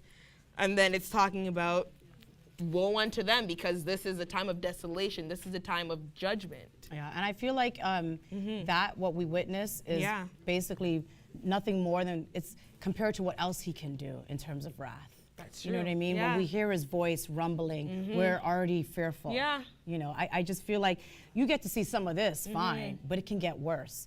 I mean, how worse? I constantly won't go back to slavery with the babies being fed to alligators. How worse can it get than that? You know. And it's also good to point out is that he's saying the time of desolation is here for them. The time of judgment is here for them. But why is there this judgment? It's because of what they did to his children. So it's like this judgment is happening for us when you really think about it. So on one hand, it's unfortunate you're seeing it today. But then when you think about, like you said, about history and the historical things that are going to be taking place, and then you see our history as being enslaved and oppression and the vile things that happen to us. And then you're seeing their desolation now, and of course our hearts always go out to people, and we're always feeling it for everybody else. But it's like this judgment and this persecution is happening in your name because you are my children and you are my people. Amen. And then when we go to verse 24. I'm going to interject with the Matthew. And he says, when you talked about woe unto the children, it says, but pray ye that your flight be not in the winter, neither on the Sabbath day. For then shall be great tribulation, such as was not since the beginning of the world to this time, no, nor ever shall be. And except those days should be shortened, there should be no flesh be saved, but for the elect's sake, those days shall be shortened. If any man, we said this before, shall say unto you, lo, here is Christ, for there believe it not. And we talked about, for there shall false Christs and false prophets shall show great signs and wonders, insomuch that if it were possible, they shall deceive the very elect. We are the very elect. We are the very elect. And I was saying before earlier, when those signs are wrought, he says, when that great tribulation comes, we got to pray. We do. Because there will be not like since the world began will we see things in those days. Gird our loins, exactly. We have not seen, and those days are shortened for our own. We're going to end some of that suffering and make it shorter just for you, for your sake, because you're living in those days. You know what I mean? And he says, and don't fall for the false prophets. Okay, we're going back and forth. Can you continue? Or I'm going to, every time you get to one point, I'm going to make one here. And they shall fall by the edge of the sword, and shall be led away captive into all nations, and Jerusalem shall be trodden down of the Gentiles until the times of the Gentiles be fulfilled. So we should even point that out, because now we see we are not in the land of Jerusalem. No. And you're seeing Gentiles in the land. And you're seeing all the desolation that it's talking about being fulfilled in this time when the Gentiles are in the land. So it's saying, when you're seeing all these things happen, when you're seeing the chaos and the wars and commotions, this is the time of the Gentiles being fulfilled and then being judged. So you have to let this play out. Absolutely. Yeah, well you said, gotta let this play Tamara. out. Well said. Let this play Yeah, out. you have to let we this get a play out. popcorn and watch it play out. Let it play out. I want to know to you guys, do you think the fullness of the Gentiles has come? Not the fullness. No? What? We have to just see. start? Oh my gosh, I'm hearing just started. Oh, I don't think just started. I'm just wanting to see how this ends. Really? Yeah. You want to see how it ends? Yeah. You guys think the fullness of the Gentiles has not yet come? No. I watched it. What else is there left to do? That's what I'm saying. What else is there left to do, guys? They've messed with the done weather. everything. With trail, what do they call it? Trail camps? Chemtrails, right? They've messed with the plants. I said it backwards. That's how my brain works, eh? They mess with the plants, the GMOs. They merge the apple with the pear, and they call it this and that. What else is left to do? They've made a dog that can fit in your purse, so you can push it in the carriage, even though it has 4 legs. You got a little line happening here. They made fruits and vegetables seedless. You can have a watermelon with no seeds. Yeah. You can have a papaya with no seeds. They mess with times. They mess, the calendar. We just talked about that, right? What else is there to do? I just watched a movie. This movie is, my gosh, go ahead. You can be anybody. You can be anything. Kids can be dog, cat. You can be sheep. Hello. You can be any gender be or anything beast want. you want to be. Okay. You got a little line at the mic. To your point. Yeah, they've done everything. Yeah. AI can write your thoughts for you. Yeah. Think of, they can already do it. Yeah. So like, I don't know what else is there to do at this point. I watched this movie called, one second. I watched this movie called Poor Things. Poor Things or Poor Things. And I believe that this has been happening we talk about this all the time. I'm looking at the back because we talk about this all the time. I believe they've been doing this for years. Years they've been doing this. Where in this movie, if you want to watch, but I believe they've been doing this for years. I'm going to stress years without our knowledge. Some of us that like to go down the conspiracy road again. Where they take, in this movie, in this movie was even more. They took, this woman committed suicide. She jumped over a bridge. And she was pregnant. And in order to bring her back to life, they took the child out of her womb. They took the brain out of the child and replaced the adult, the mother's brain, with the child's. The baby's brain? Yeah, the baby's brain, and replaced it. And she had to learn to walk and talk again. Later on in that movie, they took this wicked man, and they took a goat's brain and took out, because he died, he got shot, took his brain out, and took the goat's brain and put it in the man's head to be his brain. And there he is on 4 legs in the movie saying, bah, bah, bah. But I believe they've been messing with to your point about biology. So they do that right now. They do that with stem cells. With stem cells. So we take the baby has fresh stem cells, cells that haven't been differentiated yet for certain parts of the body. They put up parts of the brain to regrow certain nerve cells. Because nerve cells you can't really grow back. Once it's damaged. But you can prolong that life and have that robust brain power by taking the cells of the baby and sprinkling it over there. So to that point, right, there's been very big medical debates and debates in government about stem cell and stem cell research, even before what they do now, whether it's ethical or morally correct, right? How can you take this unborn fetus, it's supposedly alive or dead or whatever, take these living cells supposedly and now give it to a human to use? So the debate is, well, is the fetus alive or not? You're taking these fresh stem cells, like you said, because you can't generate it on your own, right? So that's something I haven't watched it in a while, but that's a debate I used to watch. Go ahead, Elder Sophie. So I'm excited. So fullness of the Gentiles. Yes, I'm excited. I let him go up, the young people. But anyways, I believe it's not the end times. And I believe there is more to come. Yeah. Because we have not become... So you don't believe the fullness of the Gentiles is here then? No, because not yet come. For me, the fullness of the Gentile is for them to be saying the God of Abraham, Isaac, and Jacob, for them to see his power and acknowledge that he's the greatest God there is. That's when, because they haven't declared that yet. No. You think they ever will? They would have to, because biblically, the other nation did know where the power came from. Okay. And they did acknowledge that your God is great. Okay. Your God is this, your God is that. And we haven't seen, because where's their judgment? For all the punishment that I went through, that my forefathers went through, even though some of it is by our own hands, but my father did say, vengeance belong unto him. And what they did went overboard with it. So I haven't seen that yet. Yeah. So there's a lot of stuff I haven't seen with the punishment and the judgment and us becoming the head and they becoming the tail. Yeah. I really do want to see that. And we have to be in the preparation mode to get right. So maybe it won't be me, maybe my children, but I'm saying I don't think that yet. I haven't seen that yet. And to your point with Pharaoh, that was another big moment in our history, right? And it's coming up. We're about to celebrate and commemorate that time, right? With Pharaoh, the whole world spoke about our God after Pharaoh finally bowed down, but he didn't bow down right away.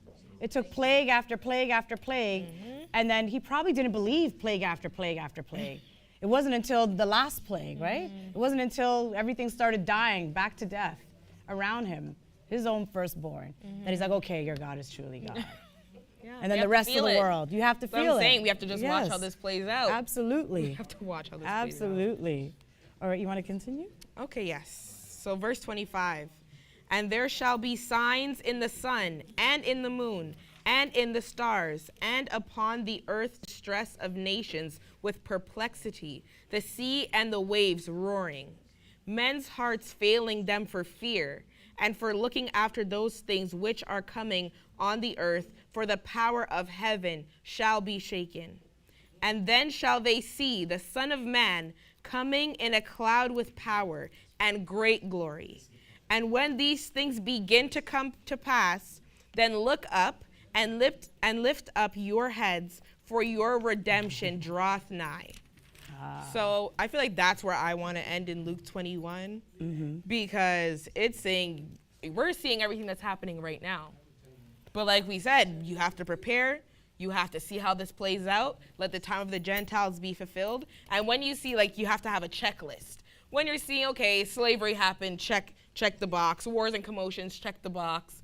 Kingdom against kingdom, check the box. You're seeing things happening in the signs and seasons, and things happening in the heavens above, declaring the glory of God. You're seeing the war in Palestine and Israel, and we're just checking the box with everything that it's talking about. You're seeing we're hated because we are the God of Abraham, Isaac, and Jacob. We're his children. We're his people. So then we're checking the box again, and it's saying when you see these things start to take place, and I feel like it's taking place right now more than it ever has before, because this is the most it's ever been chaotic and the most commotion we've ever had, for real. So when you see these things start to take place, it says, lift up your heads, for your redemption draweth nigh. So people thinking this is the end of the world, it's like maybe this is the beginning of our redemption. Like maybe, like there's a lot more to the chapter, to the book that we have to see. That we have to unfold. Yeah, that we have to unfold. That we have to live out and unfold. Yeah. Yes. Sit back and watch, and like you said, gird your loins. Gird your loins. Gird your loins. So as you say that, Tamar, I'm sitting here and I'm like, wow, yeah, she's right. It is beginning for me. You said beginning of our redemption, beginning everything is about to. But I'm still sitting here like, man, this world is chaotic. And I'm still living in it. I still can't afford to buy proper groceries. Inflation. The fruit platter is $50, you know. I still can't. Inflation, the mortgage is still going. Like, what? I'm trying to understand. So I want us to talk about, I want to shift and go to Job. Yes, let's go. Because when the world is chaotic around you, to endure that. How do you feel in the moment? So let's go there. How do we get through our chaotic situation and our commotion, and how do we endure and, I don't know, hold the fort down? When your world is chaotic around and collapsing you. Around and collapsing around you, what do we do? Let's go to Job, and we have it here. All right, so we're going to jump around a bit. And we all know the story of Job. We're going to read some and then jump around to others. I think we'll probably go up to, I don't know, we'll go up to when Satan and God have their conversation. And then we'll jump around after that. So you want to read? Yeah, what verse do you want me to start at? Oh, verse 1? Yep. There was a man in the land of Uz whose name was Job, and that man was perfect and upright, and one that feared God, and eschewed evil. And there were born unto him 7 sons and 3 daughters. His substance also was 7,000 sheep, and 3,000 camels, and 500 yoke of oxen, and 500 she-asses, and a very great household, so that this man was the greatest of all the men of the east. Stop there. Wow. So let's stop there for a second. Job was There's wealthy. This man, Job was, say it again. Wealthy. Job was That's what you wealthy. call wealth. Very wealthy, great substance, right? He had all this oxen and sheep, big family. Yeah, big got family. A lot of sons and daughters. You know, nowadays you don't see that much happening in the world. Big families was a thing. God-fearing. Right? You don't see that anymore. And I want to point out his wealth, because a lot of times people think in order to serve the God of Abraham, Isaac, and Jacob that you have to be poor. They have to have nothing. They have to have nothing. Give up everything. Yeah. You know, but even when he had all this wealth, he was God-fearing. He was God-fearing. And not just God-fearing, he was perfect and upright. Perfect and upright. And I would say he was so perfect and upright because he feared God. Yeah. It forced him to be perfect and upright. You know what I mean? Oh, I don't want to do that. God of Israel might kill me. I don't want to lose that. I might lose my wealth. You know? He feared God. And it says the wealthiest man in all of the East. You know? He stayed wealthy and he stayed fearing the God of Abraham, Isaac, and Jacob. Let's read on. And his sons went and feasted in their houses, every one his day, and sent and called for their 3 daughters to eat and to drink with them. And it was so, when the days of their feasting were gone about, that Job sent... Okay, let me just stop right there for a second, mid-sentence. I'm sorry. Isn't it just like you parents to have some children? that just take everything for granted and feeling entitled. Feasting every day. So much so, call the sisters. We're having we're having a party. What are you doing? We're rich. I don't know. We're having another party. We're having another party. Come on over. Invite your friends. We're having a house party. Keep going. And rose up early in the morning and offered burnt offerings according to the number of them all. For Job said, it may be that my sons have sinned and cursed God in their hearts. Thus did Job continually. Now there was a day. Oh, wait, before you go there. So much so that they didn't even think about their own actions and thoughts and sins. That the father, Job, took it upon himself. He's like, you know what? These kids are so damn bad. Instead, before he take out the whipstick and beat them, he's like, let me just go offer up some of these goats and whatever because there's a lot of sin happening Apologize on their behalf. You know? Yes, go ahead. Now there was a day when the sons of God came to present themselves before the Lord, and Satan came also among them. And the Lord said unto Satan, whence comest thou? Then Satan answered the Lord and said, from going to and fro in the earth, and from walking up and down in it. Can we stop there for a second? I love this because now we see a conversation with the God of Abraham, Isaac, and Jacob, and Satan. And he says, where have you been, man? Oh, I've been walking back and forth, you know, here and there, to and fro in the earth. But for years in Christianity, it made it sound like there was this great wedge, at least for me, that they just never dealt with each other. That God and Satan was there and God was here. They never dealt with each other. Satan is walking amongst. You know? But here is Satan walking amongst the sons, the sons of God and going to God, and they're going to have a conversation. You know what I mean? Very real. Okay, continue. Just wanted to point that out because I don't know about anybody else. Did you see that in Christianity? TV shows and movies as well show Satan down here and God up here, and they never interact. They never interact. They're always fighting, but they never interact. And here we have interaction, right? Okay. And the Lord said unto Satan, hast thou considered my servant Job, that there is none like him in the earth, a perfect and an upright man, one that feareth God, and escheweth evil? Then Satan answered the Lord and said, doth Job fear God for naught? Hast not thou made an hedge about him, and about his house, and about all that he hath on every side? Thou hast blessed the work of his hands, and his substance is increased in the land. Okay, let's stop there for a second. You know, when I think about this as well, so many things, so many thoughts come in my mind. Here goes Satan with the manipulation. He's like, you coddled him. Yeah, like you're coddling this man, of course. Like, and he's perfect. But the other side of that is too, here is God showing off. Like, you seen my son? Yeah, he's perfect. He's perfect. And here's Satan like, that used to be me. Naturally, he's going to be jealous. Oh, really? Oh, you think he's all that? Oh, he's not. Of course he's going to be perfect. You give him everything that he wants.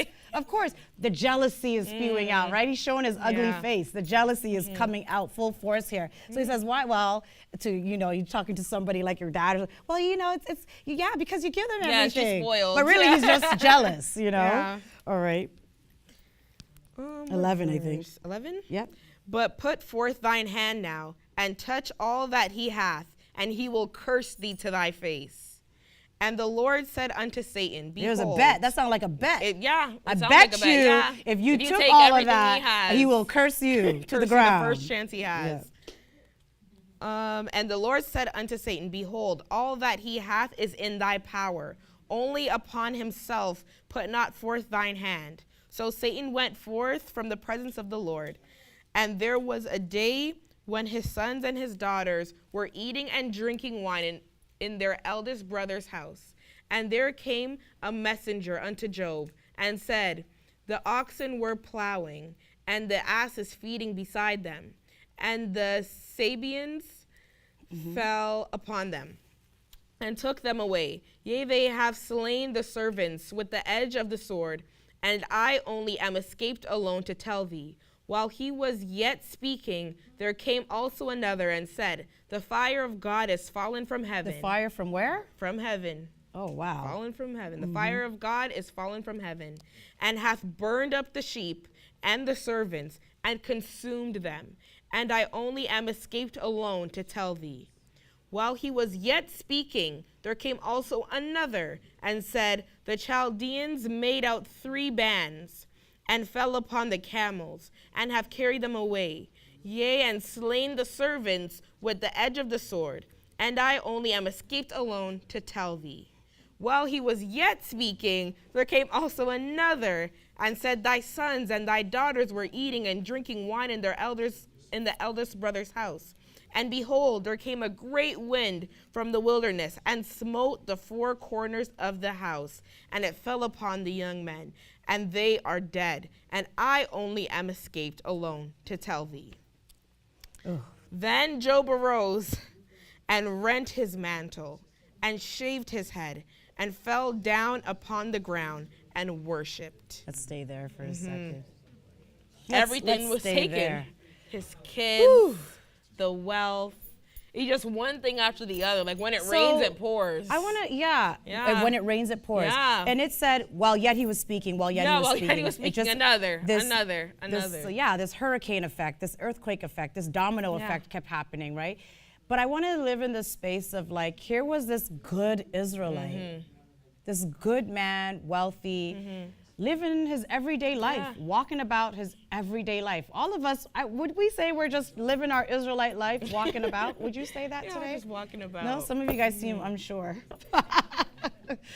You know, we're living about walking, and then what happens? Gets everything taken away. All this stuff, the children get taken away. The flock of sheep and everything that he had his gone substance. and burnt up. So when you lose, I want to stay in this point. So it says his sheep and oxen and all of that got burnt up, consumed by fire.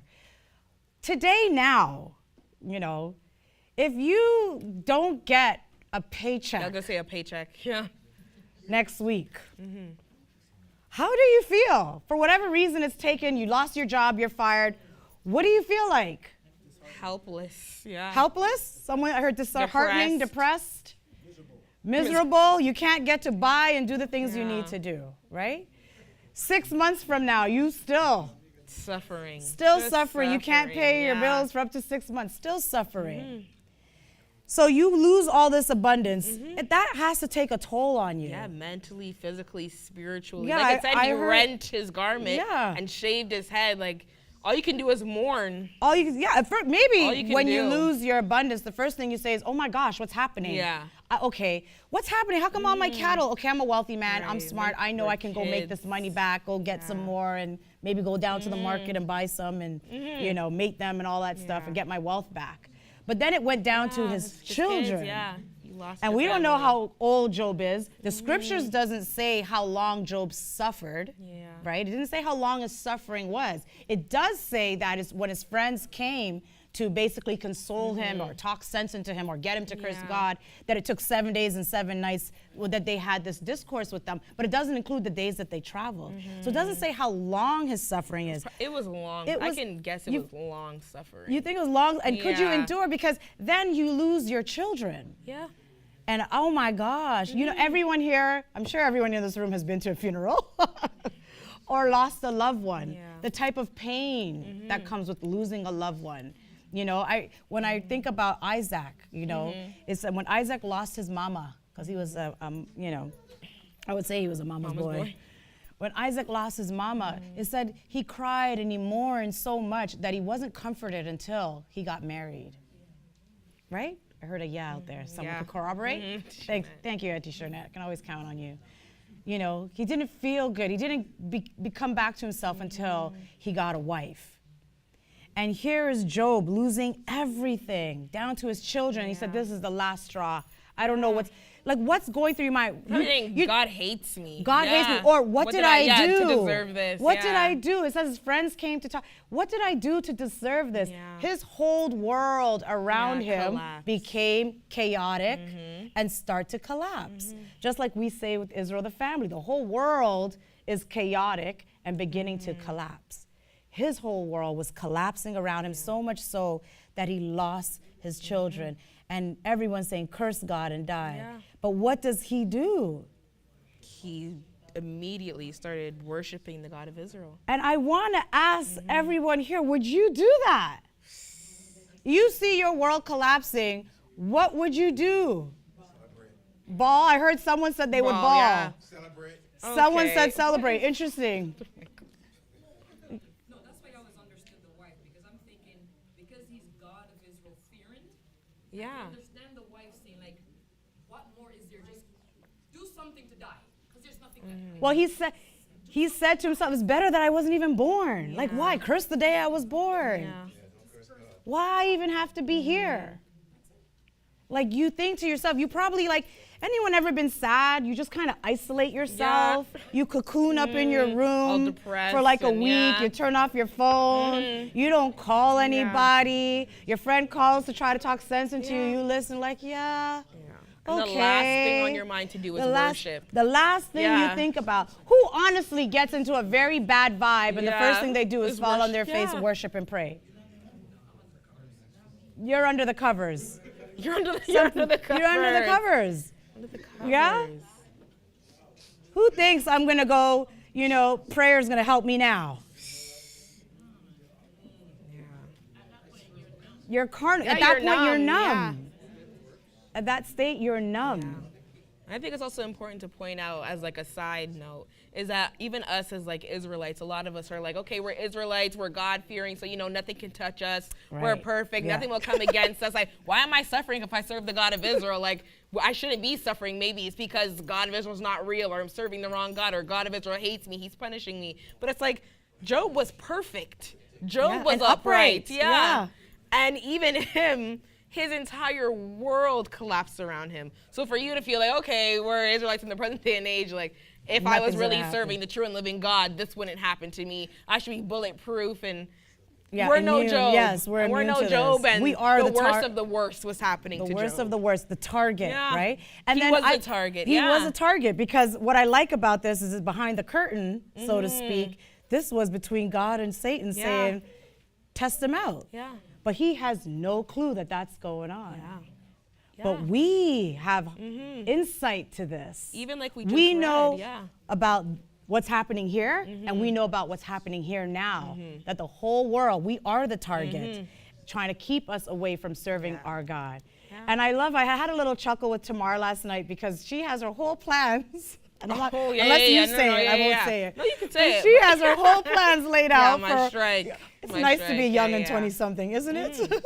Has her whole plans for the summer and for getting older and for growing up and graduating graduating. and progressing. And her whole plan. Go ahead, you can tell My your story. whole school is on strike. It was like you go, you prepare, you study, you pass classes, you have everything set up. Because for me, like I had everything set up. I'm like, all right, I need to do this final assignment by this date. Graduation's probably going to be June. I have trips in motion, things planned, money put away, already have kind of an outlook on how my next few months are going to go, how next year is going to go. And then right in the midst of planning and having all these years in preparation for the end goal of school, my York University has been on strike for at least like 3 to 4 weeks now, probably a month. And that's going to delay graduation, and that's going to delay final assignments. Final assignments are even going to be changed and altered. So it's like, even if you had worked on them before, now the criteria is completely changed for the 14-page paper that you had written, because now when you get back from strike, they're altering criteria, they're condensing things, so you have to redo assignments, just the whole, like all the plans. So all your plans, have gotten collapsed. broken up and collapsed. Yeah. And this is by far nowhere near, obviously, Yeah, Job nowhere near losing Job. children. But This is her world collapsing Like, around her her. world collapsing. When you're young and 27. Isn't that a nice thing to have collapse around you? If I could take your problems, if I could take your problems tomorrow, I'd be in a very happy place. But that's very subjective, right?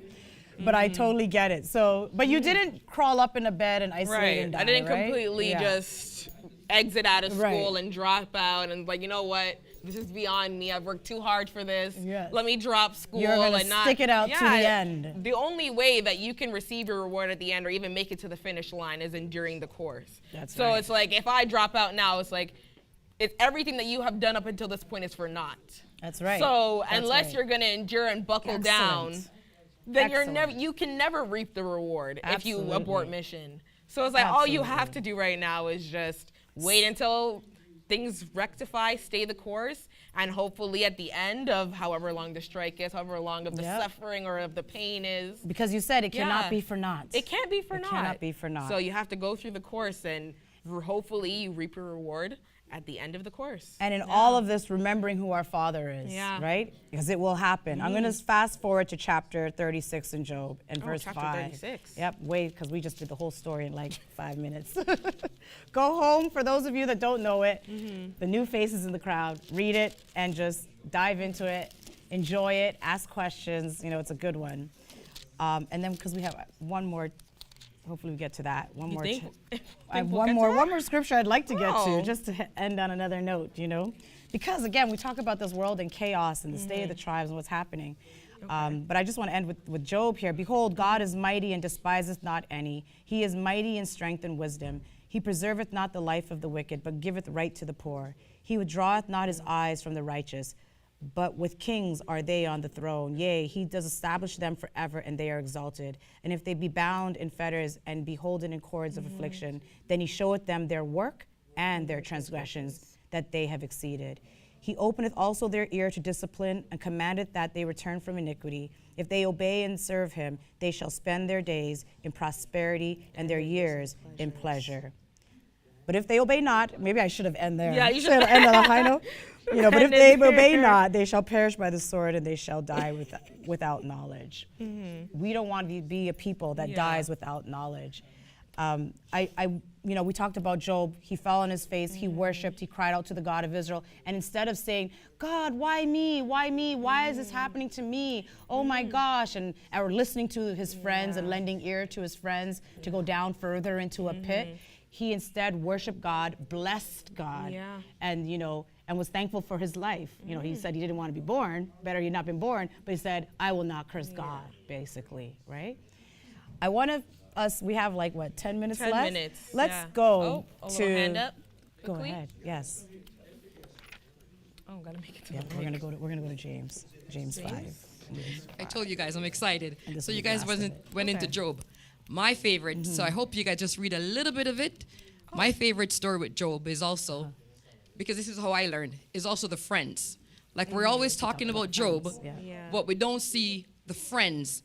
And I think Job 42, if you guys read it, from verse 7, and this is for all of us.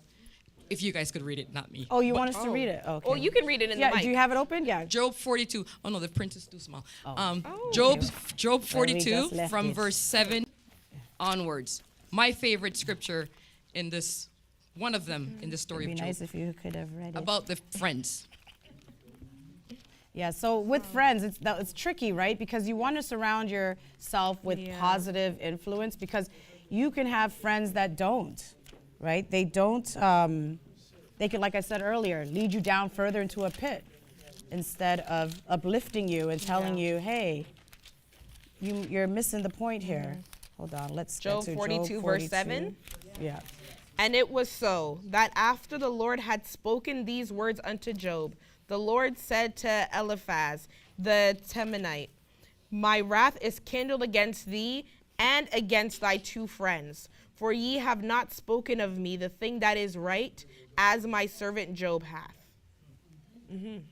Oh, yes. You want to continue? I love that, because here you have now the God of Israel saying, I heard what they said. Yeah. My wrath is kindled against them too. So no one goes unpunished. Yeah. He will take vengeance on who he will take vengeance on, especially anyone that will go against him. And here's these friends in your ear saying whatever, I will deal with them separately, right? So the Lord has spoken these words unto Job, and he names the friends, and the Lord said, isn't that interesting? He calls out the friends' names. Eliphaz at the Temanite, my wrath is kindled against thee and against thy two friends, for ye have not spoken of me the thing that is right. Like so Job here has, they're in his ear, the way Job has, in his ear to say, why do you want to deal with that God for? Why are you going to deal with that God? Come on. Curse him and die. Except Job did the right thing. To that pre-story. Yes. You got to look at it, because they think they're representing the God of Israel in the right manner, right? Based on what they know and stuff like that too. But they weren't. So how would they be aware that they're not representing the God of Israel in the right manner, or using the right words to represent him? So we had talked about, like, you know, when you are in a depression state, depression is a real thing. Like, you know, mental health is a big thing nowadays, right, with people, and they isolate, and some people have to end up on pills and antidepressants and all of that, right? So, and you want to surround yourself with wise counsel. My answer to that anyone that is not going to bring you towards the God of Israel, be wary of them. Yeah. If someone is taking you further away from what you need to do to worship him, you got to question that. Something is wrong there, right? You should have friends that, if you doubt something, you know what, I am 70 years old. I think I'm going to go back to school and get a degree. If you have a friend that says, man, you can't do that, you're too old, that's not the friend for you. Yeah. You need a friend that will say, absolutely you can do it, because you know who your God is? He will touch your brain cells and you will graduate with flying colors. Yeah. And you will be healthy and young. Those are the kind of friends you want. That faith as a mustard seed, right? Let's go to James 5. We'll end on this chapter. Oh, yeah. You want me to start reading it? Sure, go ahead, Verse one? Tamar. I enjoy your reading. Yes. Verse 1. Yes. Go to now, ye rich men, weep and howl for your miseries that shall come upon you. Your riches are corrupted, and your garments are moth-eaten. Yeah, I think about at the start of our conversation about the moth, Diddy yeah. and Diddy. Oh, yeah. The rich 100%. men, Riches are look what's corrupted. happening, right? Corrupted. Pure corruption. Yep. Your gold and silver is cankered. Yep. And the rust of them shall be a witness against you, and shall eat your flesh as it were fire. Ye have heaped treasure together for the last days.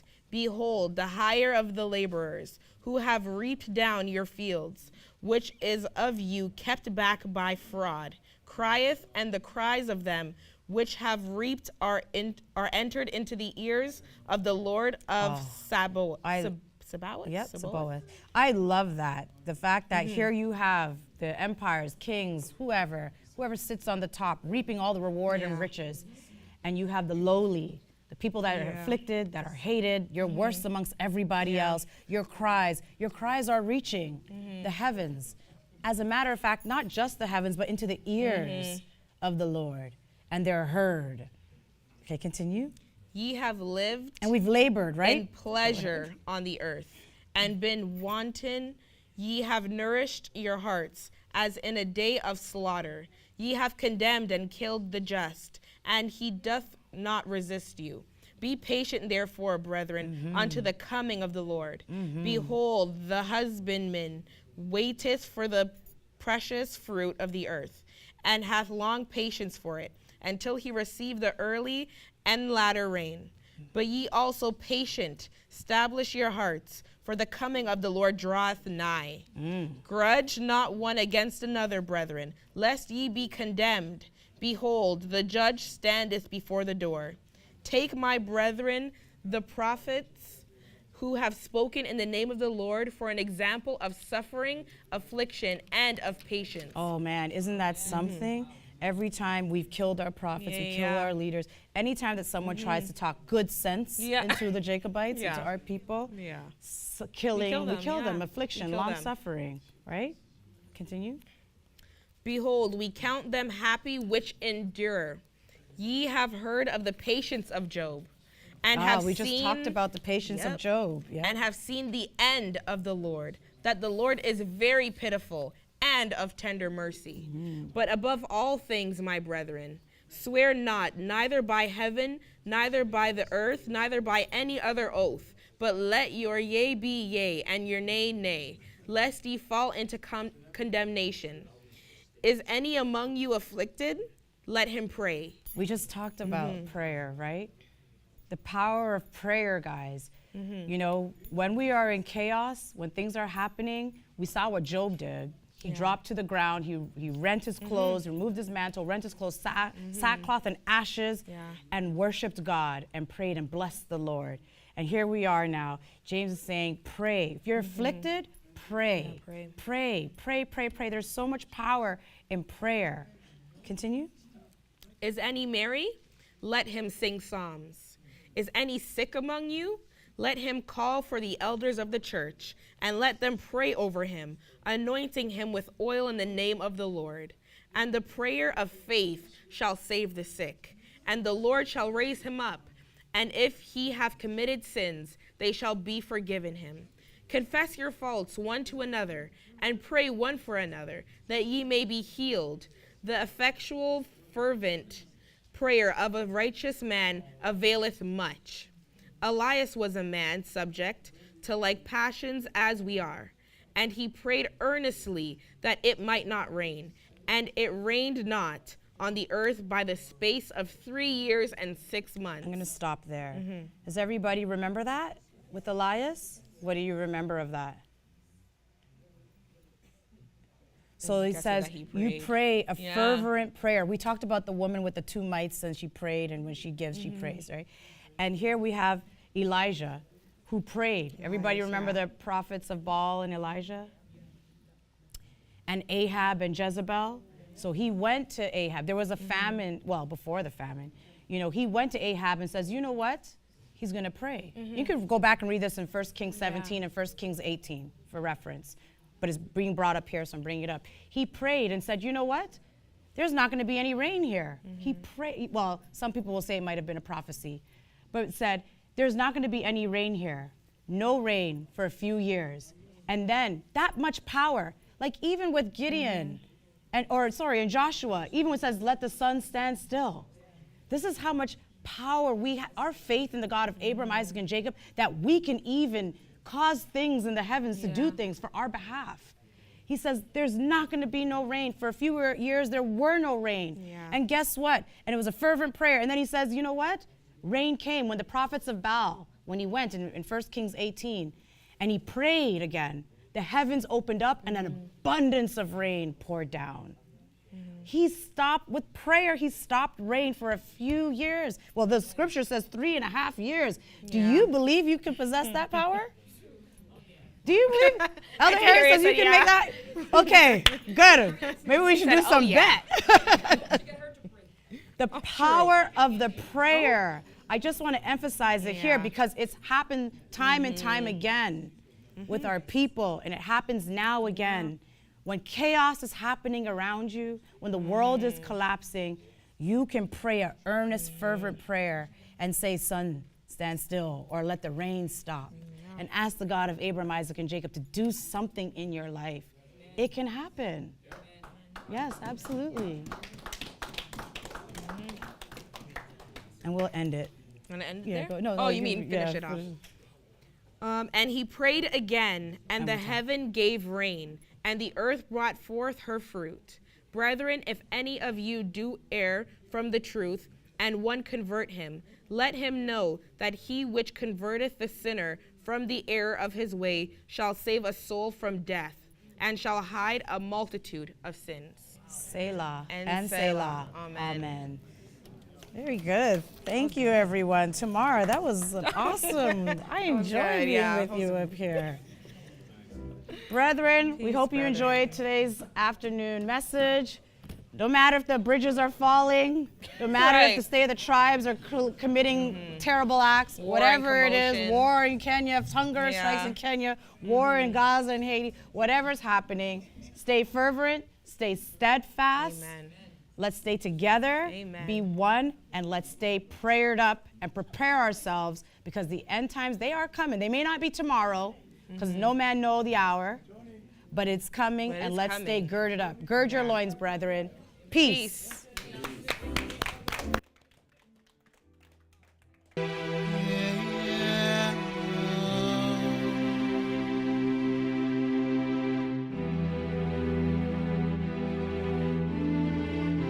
To my elder, to my priesthood, to my brothers and sisters, to the children and all the saints, I salute you. Now to him who was and is to come, to the Holy One, the only true and living God of Israel, I open my heart to you today. I have this one thing that I gotta say, and it's simply this, Seasons always change, but you remain the same. People come and go, that's for sure.